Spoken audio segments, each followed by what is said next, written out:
Swayam Prabha. Digital India. Educated India.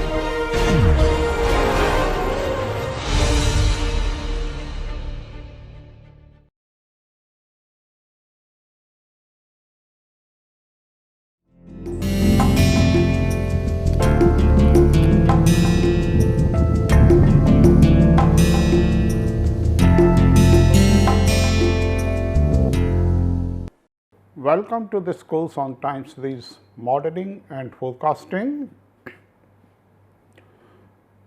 This is the first lecture of the course. So, before starting the course, let me introduce myself. My name is Anup Chaturvedi. I was professor in the Department of Statistics, University of Allahabad. And then just 2 years back in 2019, I got superannuated from the department. So, this course on time series modeling and forecasting is of 40 hours. In this course, I will try to cover most of the topics of time series analysis. And actually, I will try to cover most of the topics which are taught at UG and PG level in different Indian universities, and then I will cover some advanced level topics also. A brief outline of the course I will give you towards the end of this lecture. Then why we need time series analysis, or why we need this course, and for whom this course has been targeted. You know, statistics is the science of data. You want to extract information from the data. And there are several statistical tools which are used in various fields. Just look at any field, you find people applying different statistical tools, because ultimately in every field you get data and often you have to draw inferences, you have to draw some decisions or some conclusions, some inferences based on the data, or you can say you want to extract information from the data. You take any field, everywhere you find people applying statistical tools. The problem is that often the applied workers apply the tools without having enough background of the theory behind it. Then sometimes unknowingly they apply some wrong tool to wrong data set.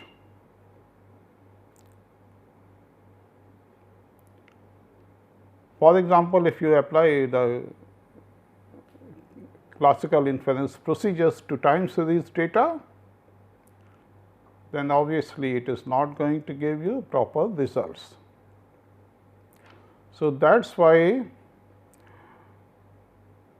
at least some theoretical knowledge of the tools which you are applying, or the statistical tools which you are applying, is must even for the applied workers also.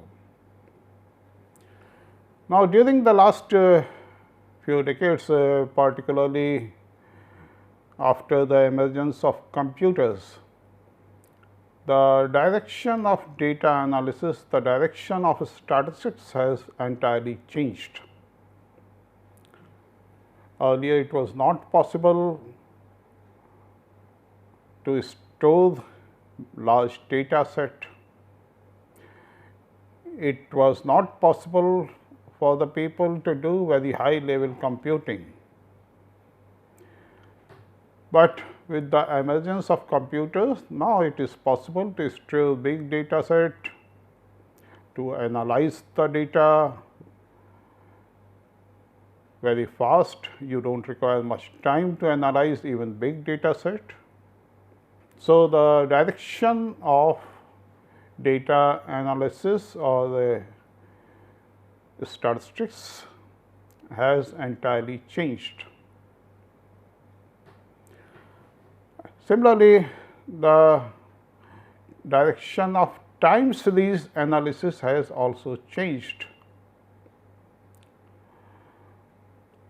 Earlier, people were using a classical approach for analyzing the time series. Then, after the book of Box and Jenkins, people started using Box-Jenkins approach based on some linear time series models like autoregressive model, moving average model.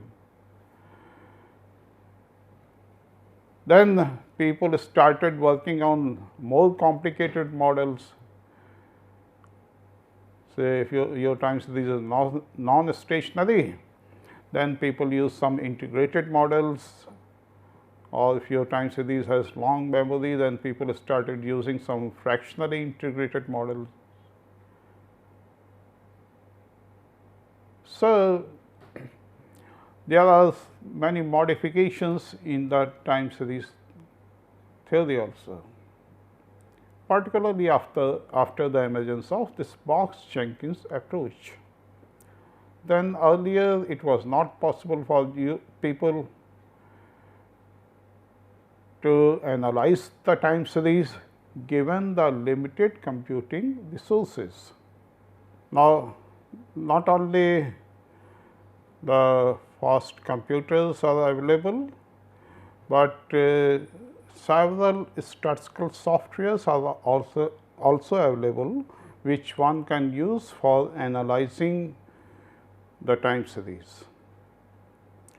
So, now it is not difficult to apply different time series tools to real data set, even if you have very big time series. So, the objective of this course is to cover most of the theoretical aspects of the time series. Now, let us come to this small example. Suppose you have two sequences of observations. So,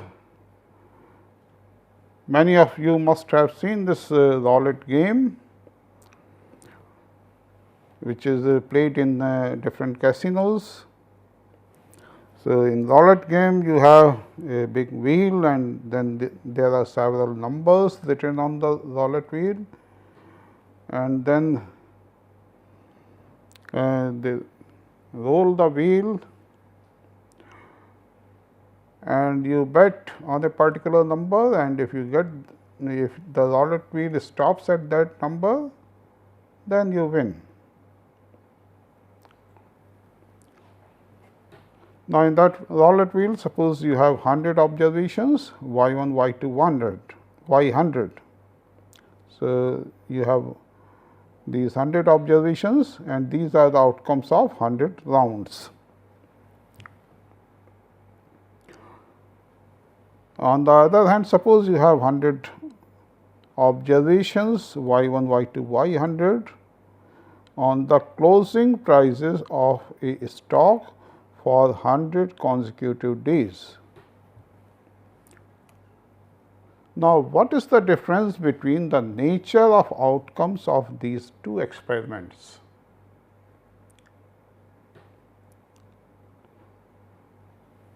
The basic difference is, in the case of first set of data, different observations are independent of each other. Means The if you have some idea of say first 50 observations, if you know the first 50 observations, then you will not be able to predict the 51th observation. These 50 observations do not have any information about the 51th observation. And the reason is very simple. Different observations are independent of each other. On the other hand, in case of stock price data, the stock price of today may give you some idea of the stock price of tomorrow, or if you have information or data on stock price of say last 50 days, then by looking at the movement of the stock prices, you can say something about, you can have some idea of the stock price of next period. So, it may be possible for you to predict the stock price of next period. And the reason is very simple. Different observations are not independent of each other. There is some kind of correlation or some dependence in different observations. Now, the same difference exists between the usual sample which you have, the identically independently distributed observations which you have, and the time series data.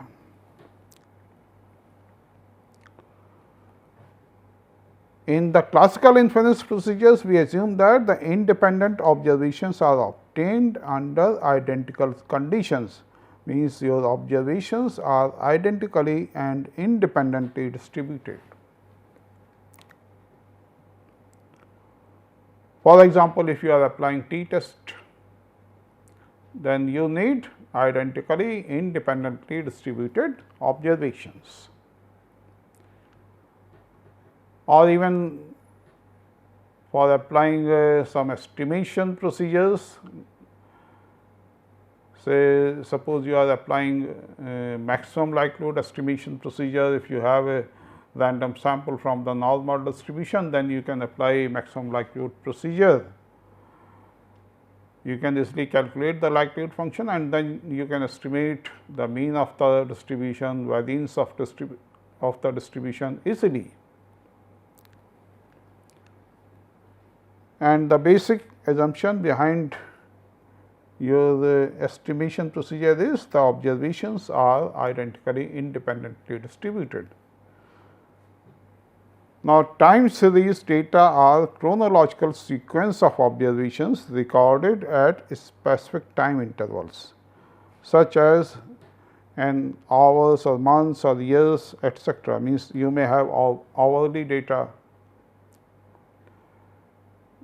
You may have hourly data on temperature,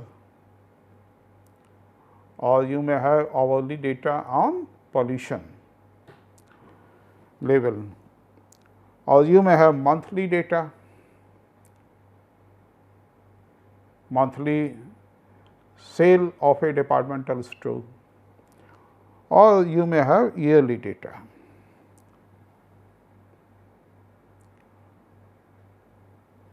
So, you have a chronological sequence of observations, and then in time series data, the observations at adjacent points are not independent, they are dependent. Now, since different observations are dependent, it may not be possible for you to apply some classical inference procedures. You may not be able to apply t test or f test directly to your time series data, because then you require the assumption of IID observations, and time series data do not satisfy that assumption.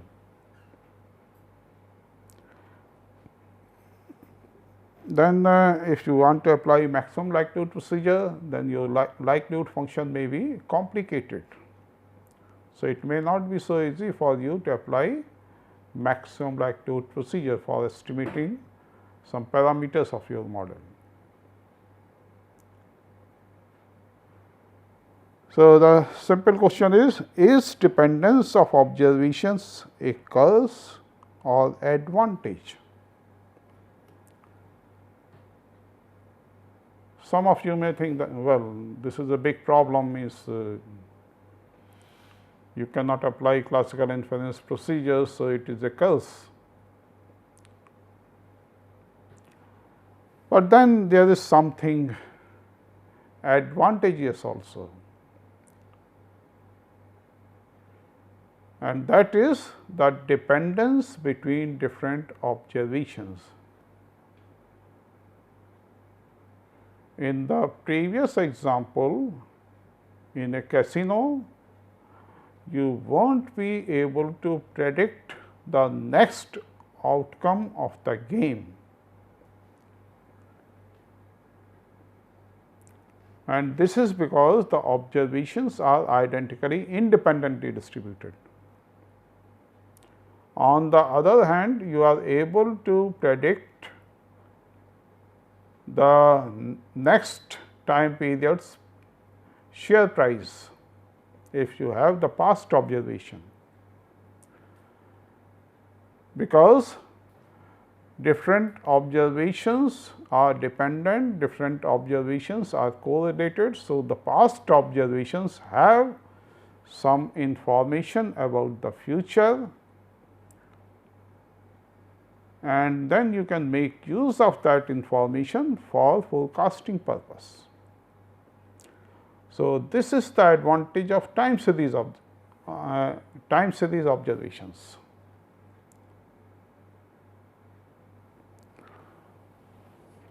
Now, this advantage you do not get when your observations are identically independently distributed.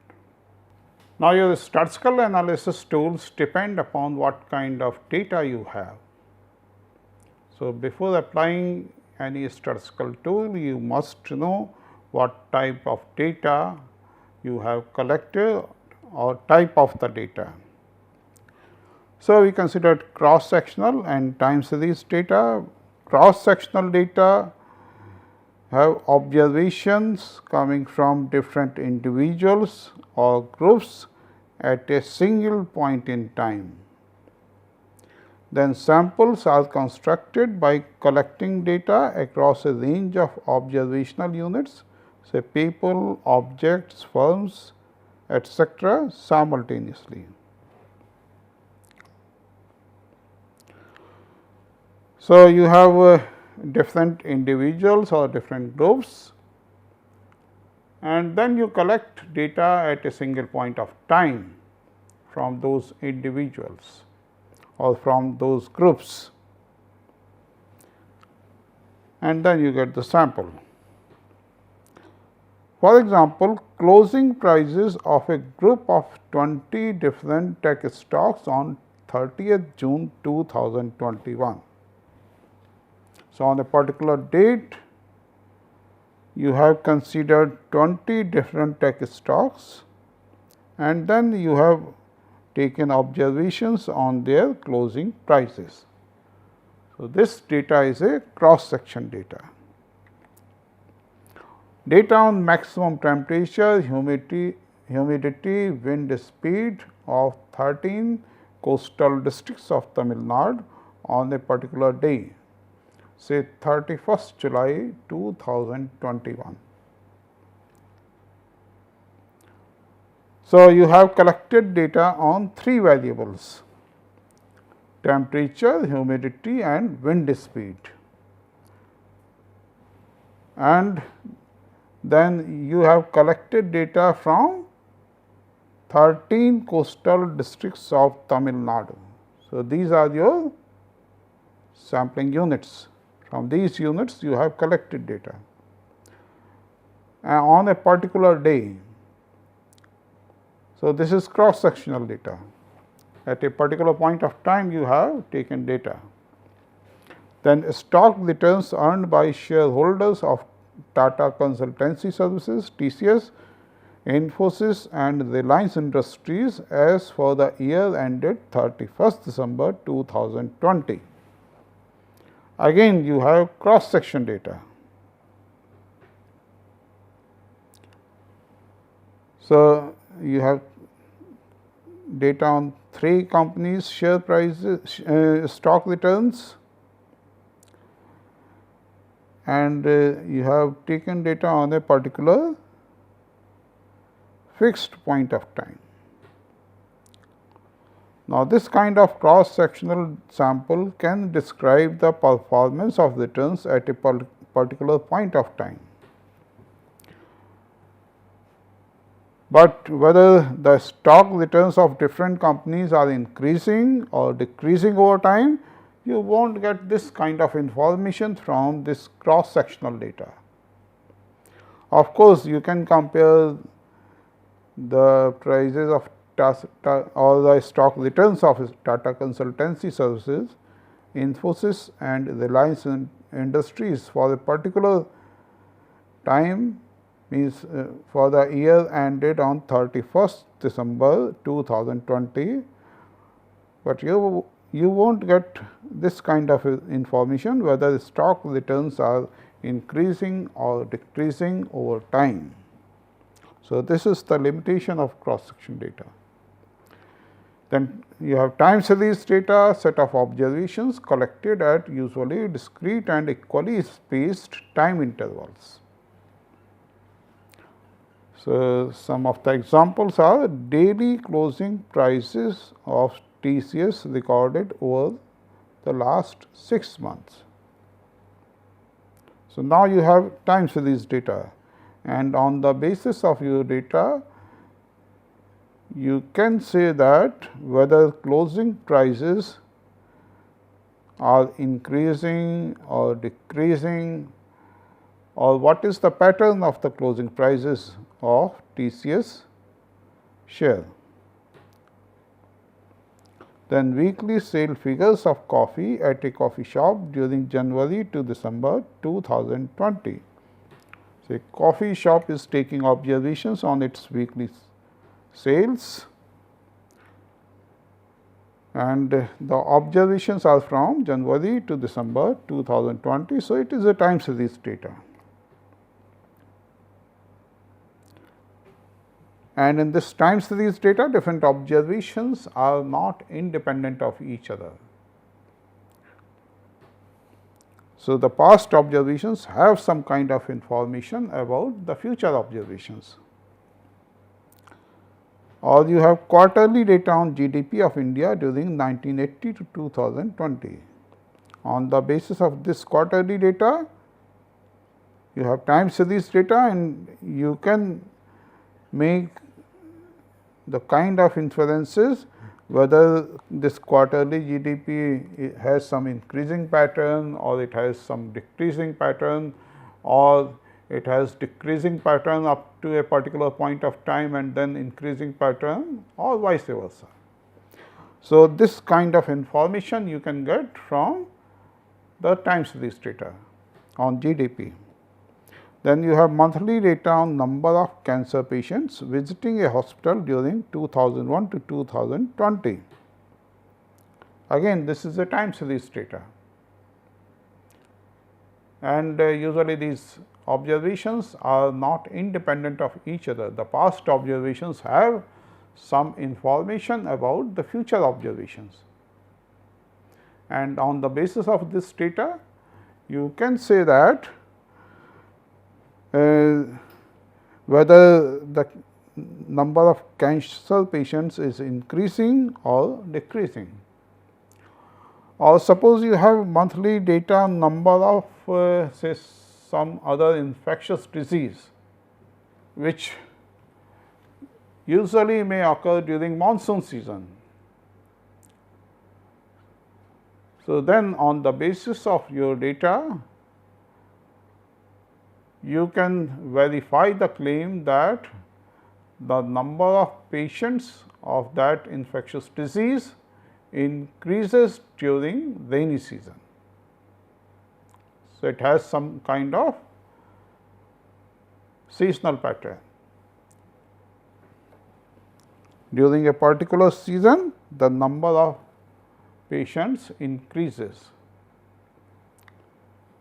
So, you can take number of influenza patients increases during a particular period, during a particular season.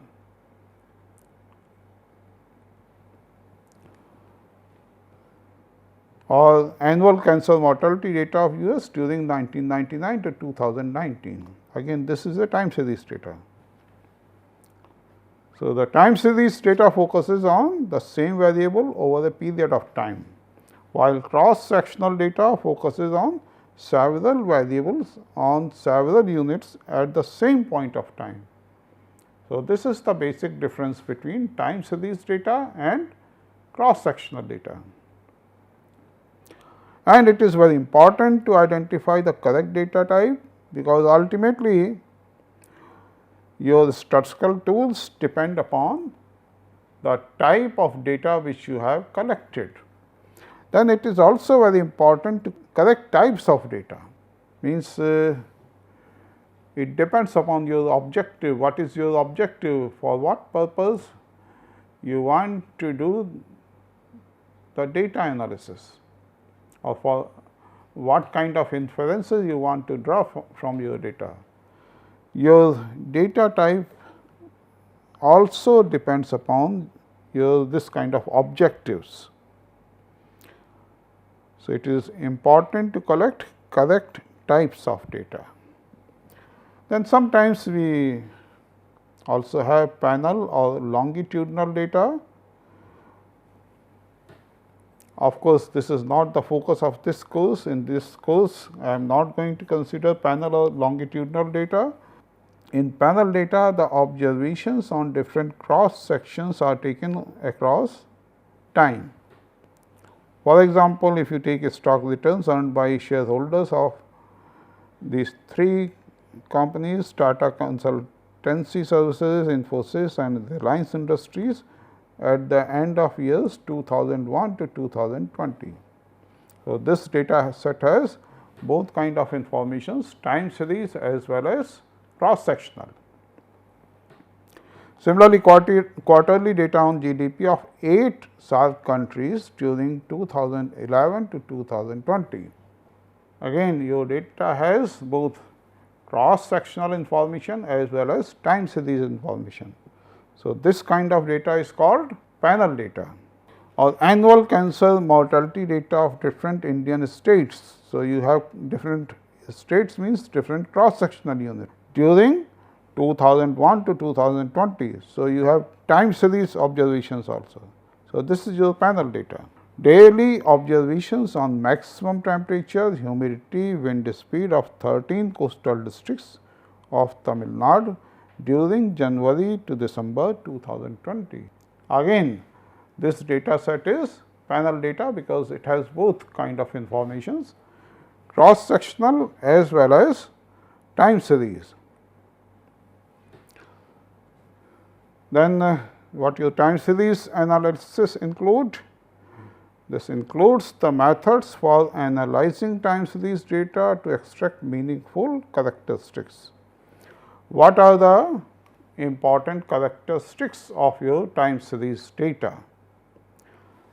So, we consider different methods for analyzing the time series, so that you are able to extract meaningful characteristics of the data, time series data. Then study the past behavior. So, how the time series is behaving in the past, whether it has some increasing pattern or whether it varies according to some season. So, what kind of behavior it has, how is it behaving? Then identify the pattern of observed time series. So, this is also important, you must identify what kind of pattern time series is following, increasing pattern or decreasing pattern, etc.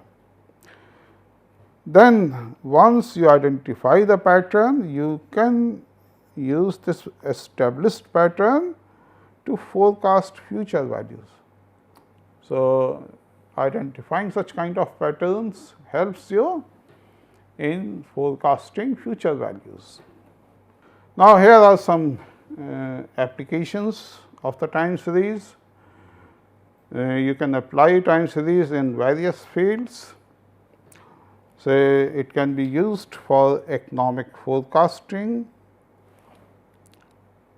So, you can use the time series analysis tools for forecasting different economic variables like GDP,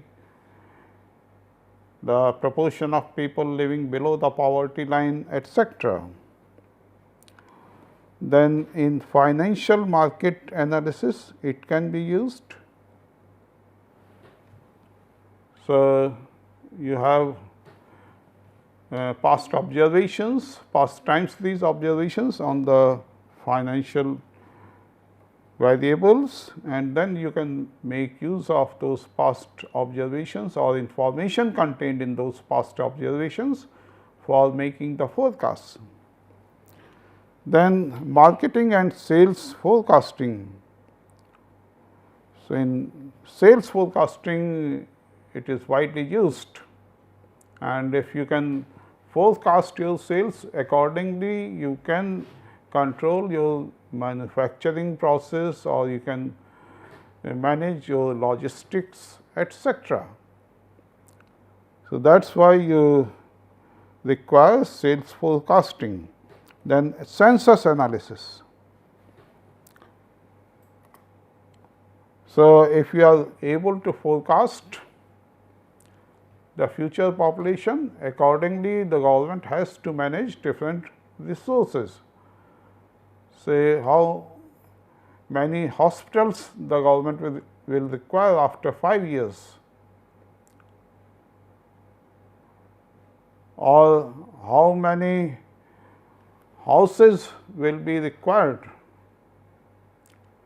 So, once you are able to forecast the population after 10 years, after 20 years, then you can, it helps you in managing all such kind of things.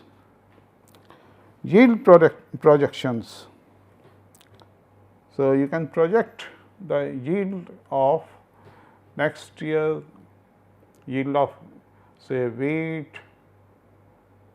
or paddy crop. Then weather forecasting. So, all of you must have seen weather forecast in the newspaper or in the in television news. So, normally they provide weather forecasts for different cities, and sometimes we also plan our visit to some particular place like some hilly place after looking at weather forecast. Then stock market analysis. If you are successfully able to forecast the price of a particular stock, then you can gain a lot of money in the stock market, and if your forecast is poor, then you are going to lose a lot of money in the stock market. Then insurance benefits prediction, or forecasting the number of sales or claims of insurance sector. Then network data analysis. In network data analysis, one can make use of these network uses prediction.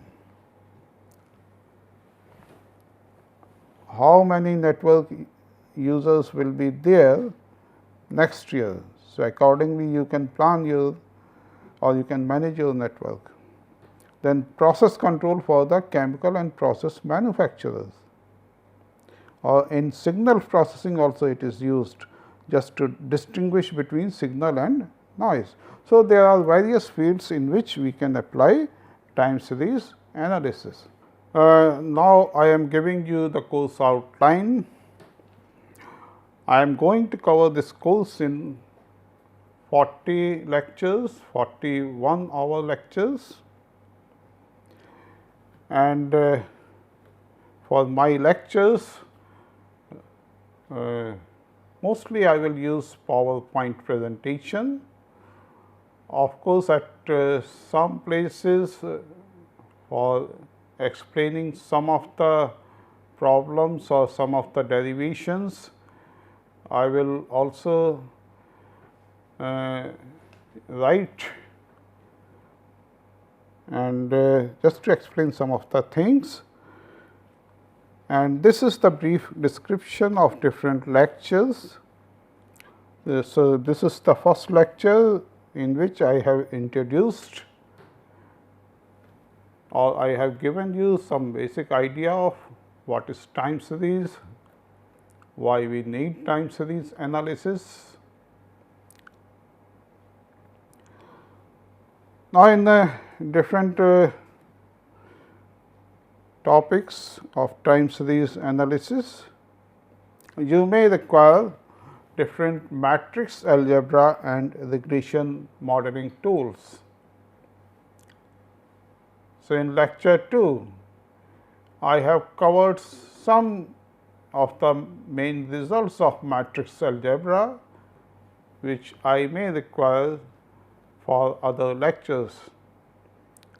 Although this lecture 2 is not concerned with the time series analysis, in this lecture I will just concentrate on these two topics, matrix algebra and regression models, because these tools are required in other lectures.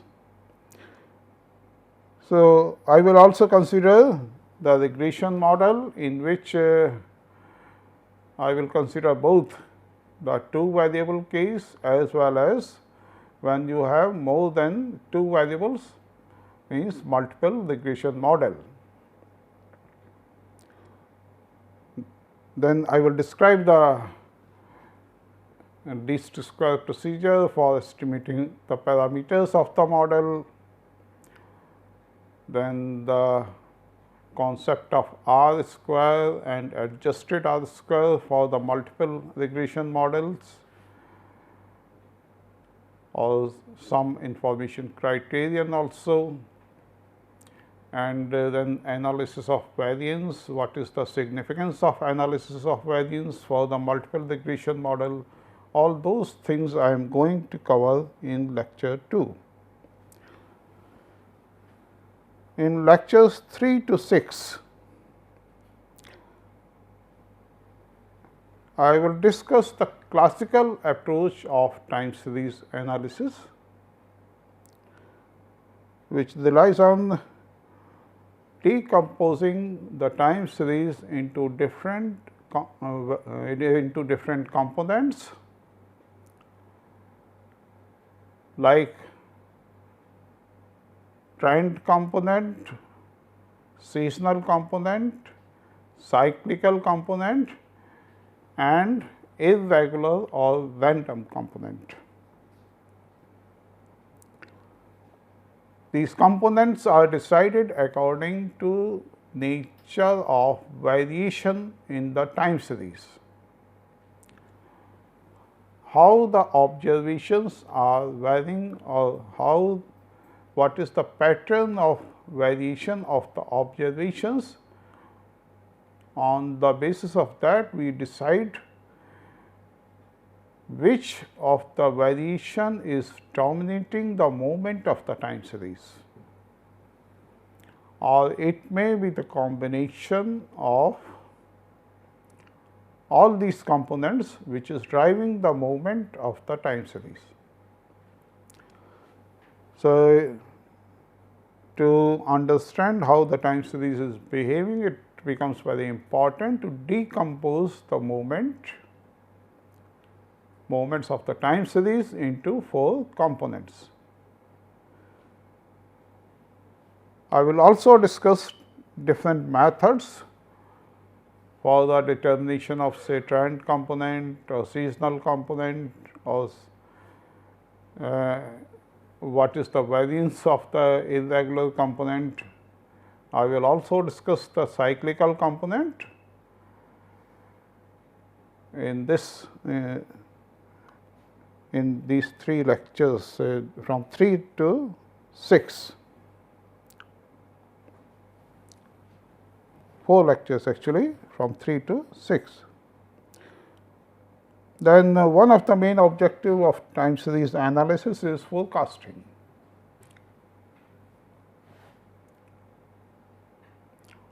So, one of the popular procedure for forecasting is smoothing and adaptive forecasting.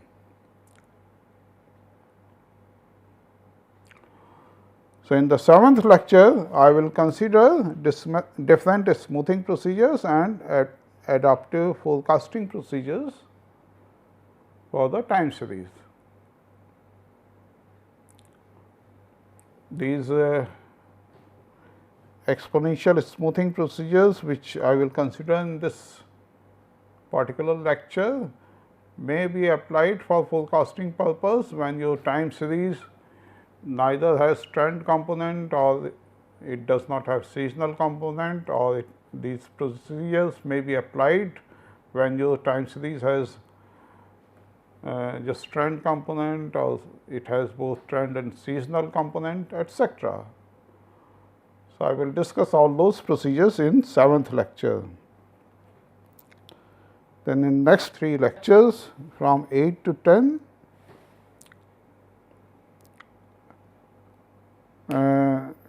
I will move to Box-Jenkins approach. Mainly I will describe the time series processes and different descriptive measures of the time series processes, like how we define mean of the process or variance of the process. Another important measure which plays important role in describing a time series is its autocovariance function or autocorrelation function. So, all those things I will discuss in these lectures.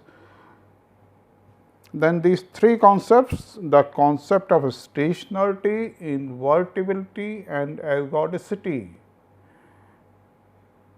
play a very important role in time series analysis.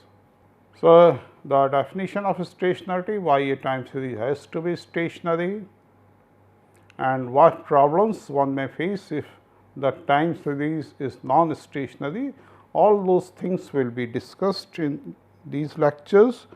Then the concept of invertibility, why we require a process to be invertible, and another important concept is ergodicity. You can compare this concept of ergodicity with consistency property of an estimator for the classical inference procedures. So, these 3 concepts will also be discussed during these lectures. Then during lectures 11 to 15, we consider different stationary processes for the time series modeling, Wold decomposition, general linear process, and different popular processes for modeling a time series are moving average process, autoregressive processes and mixed ARMA models. So, all these 3 processes will be discussed here, their properties, what are the conditions under which these processes are stationary or invertible, or what are the mean function or variances or autocovariances or autocorrelations of these processes, how the autocovariances and autocorrelations behave for these processes. All those things will be considered during these lectures. Then obviously, once you have defined a model for your time series, then you require estimators for the parameters. So, the problem of estimation of parameters of autoregressive, moving average and mixed ARMA processes will be considered in 2 lectures, lecture 16 and lecture 17. Then in lectures 18 to 22, I will consider the frequency domain analysis of the time series. Actually, for analyzing the time series, there are 2 approaches. One is time domain, which is based on the autocovariance function or autocorrelation function. Another approach is frequency domain analysis, which is based on spectral density function. So, the details of all these frequency domain procedures will be discussed in lectures from 18 to 22. Then for estimating the spectral density function, we require periodogram analysis. So, that will also be considered in these lectures. Then forecasting is one of the main objectives of time series analysis. So, different forecasting procedures for these stationary processes will be considered in lectures 23 and 24. Then once you fit your model, you require some diagnostic checking or diagnostic tests just to check whether your fitted model satisfies the assumptions on which it is based or not. So, in lecture 25, I will consider different diagnostic checking procedures for stationary processes. Then I will actually move to some more advanced level topics. So, in lectures 26 to 30, I will consider different non-stationary and long memory processes like autoregressive integrated moving average model. And for modeling the long memory, one can use autoregressive fractionally integrated moving average model. Or suppose your time series has seasonality, then one can model the seasonal processes using seasonal autoregressive integrated moving average models. So, all these models I will discuss during these lectures.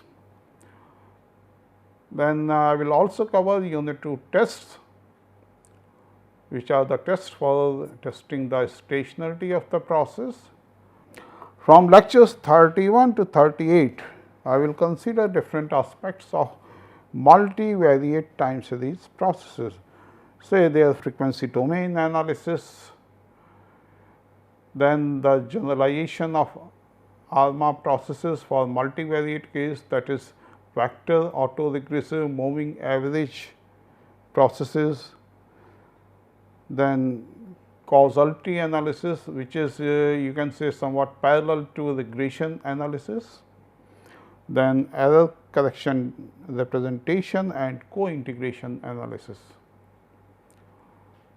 So, these are a bit advanced level topics, and I will cover all these topics in lectures 31 to 38. Then sometimes not only the actual observed time series, it is also important for you to model the variability of the process or variance of the process.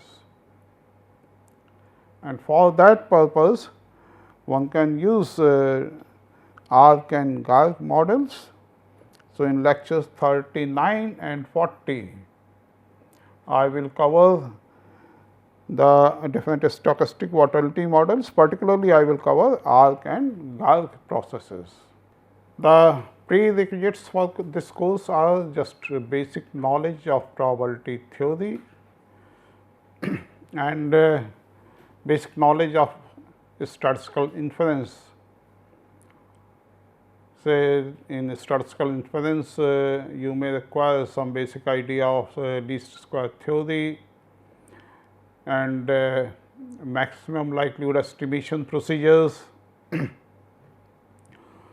some properties of the estimators like unbiasedness, consistency, minimum variance, etc. Then you will also require some knowledge of matrix algebra, particularly for the lectures from 31 to 38. You will require the background of matrix algebra and multivariate analysis also, because in lectures 31 to 38 I am going to deal with multivariate time series processes. So, definitely I am going to use some matrix algebra results also. Although I have discussed all those results in different lectures, but still if you have some background of matrix algebra and multivariate analysis, then it will be good for you. And I also suggest you to not only just go through these lectures and get some theoretical knowledge of time series, but try to learn some statistical software also, maybe R. I have used mainly R software for solving different numerical problems in the examples. So, it depends upon your convenience, but try to apply all these tools to real data set, real time series data. And once you successfully apply all these tools to real data set, then you get the real flavor of these tools. So, in brief, why we need time series analysis? We need time series analysis just to understand the trends or any systematic patterns present in the data. If your time series data has some kind of pattern, then to understand those patterns, you need time series analysis. You also need time series analysis so that you can get some idea about the probability mechanism which has generated it. So, there must be some probability process, some probability mechanism which is generating your time series. So, you must one of the main objectives may be to get some idea of that probability mechanism, or you can say you want to develop some model for your time series.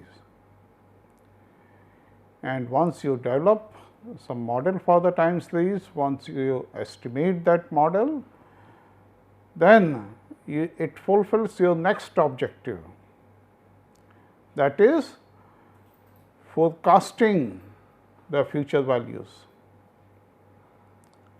So, on the basis of that fitted model, you can forecast the future values,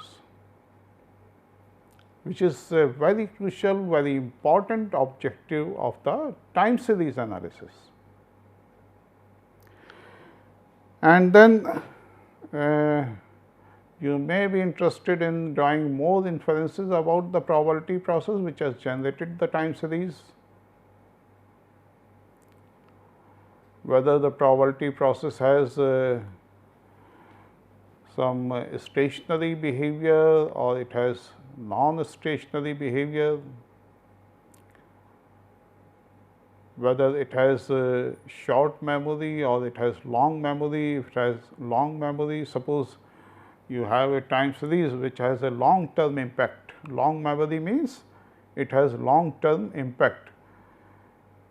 If there is any change in the time series at the current period, it may have or it may persist for a long time. then you may require to model the time series accordingly, and then using that model you can draw different kind of inferences about the probability mechanisms which has generated the time series. So, all these things you can do with the time series analysis. And since nowadays you do not have any problem with the statistical software, and then there are many links from where you can download different time series data in whichever field you are interested, means whether you are interested in time series related with weather, or time series related with air pollution data, water pollution data, or time series related with different economic variables of different countries. You can always find some link from where you can download the data.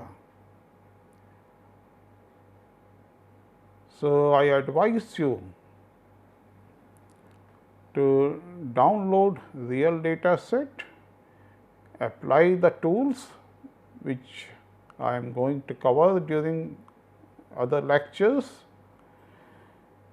and then you analyze those real data sets.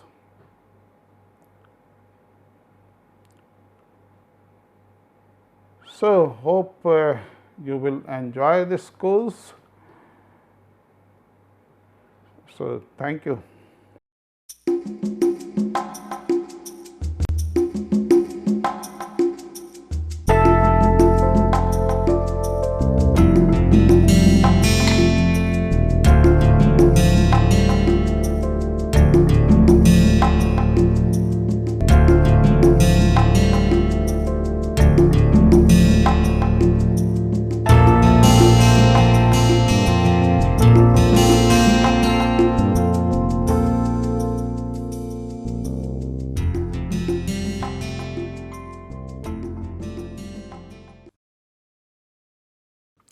Hello and welcome to this piece of literary snippet.